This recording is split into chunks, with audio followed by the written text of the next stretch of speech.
Kryetari i Partisë Socialiste Edi Rama ka reaguar për debatin e mbledhjes së Këshillit Bashkiak. Gjatë një takimi me banorët e Njësisë Bashkiake numër 7 në Tiranë, Rama theksoi se Berisha dhe shumica i kanë kthyer institucionet shtetërore në prona private. Sipas tij, mbledhja ishte legjitime pasi ligji parashikon se nëse kryetari i Këshillit Bashkiak nuk pranon të thrasë mbledhjen, këtë mund ta bëjnë 1/3 e anëtarëve. Kishin ndruar Bravën dhe kishin ikur bashkë me Bravën. Bravën e vjetër e kishin marrë në xhep. Trimi i Bravës dhe trajtimi i institucionit qendror të qeverisjes vendore Tiranës si të ishte shtëpi private është shëmbëltyra e konceptit që kanë këta për shtetin. Saliu mundoi droj Bravën dhe 24 qershor. Po nuk ka problem. Bravën e vjetër do e japim ta marrë kujtim.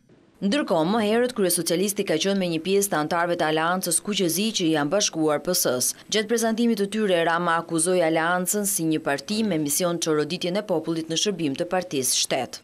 Dyert e Partisë Socialiste, dyert e Aleancës për Shqipërinë Europiane dhe dyert e çdo partie brenda kësaj aleance janë të hapura për të gjithë QQZ-int idealist. Ndërsa antarët e larguar kanë motivuar vendimin e tyre jo vetëm me pakënaqësi ndaj kryetarit Krishnik Spahiu, që sipas tyre po vepron për ambicjet e veta, por edhe me argumentin se vetëm një bashkim me opozitën garanton rotacionin politik. Aleanca QQZ ka sot në krye një lider i cili e ka monopolizuar 100% aktivitetin politik të partisë.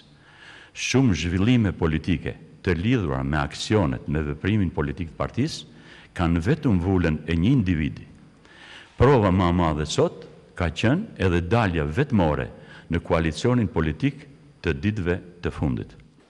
Ndërkohë, gjatë pasdites së të premtes është njoftuar edhe largimi i disa drejtuesve të AK-s në Fier, një pjesë të cilëve janë bashkuar LSI-s.